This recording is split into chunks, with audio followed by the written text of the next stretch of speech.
Sur ce rond-point de Bégard, près de Tartas, après 4 semaines de lutte et d'occupation quotidienne, les Gilets jaunes sont certes moins nombreux qu'au premier jour, mais bien déterminés à poursuivre le mouvement, comme Marie-Laure Lafont. Je suis là généralement en début d'après-midi, je suis là en fin de soirée sur les réunions qu'on organise. Malheureusement, vu que tout le monde est occupé la journée, c'est plutôt le soir.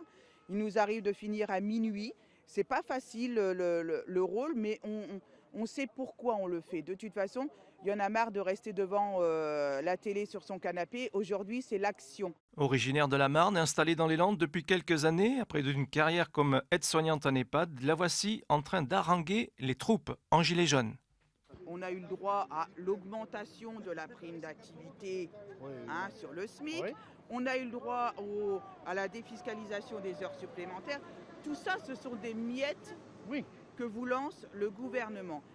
Avec une envie inaltérable de se rebeller contre le pouvoir en place, elle se dit révoltée contre les inégalités sociales et fiscales. Son credo pour faire entendre la voix des gens d'en bas, le référendum d'initiative citoyenne, le RIC.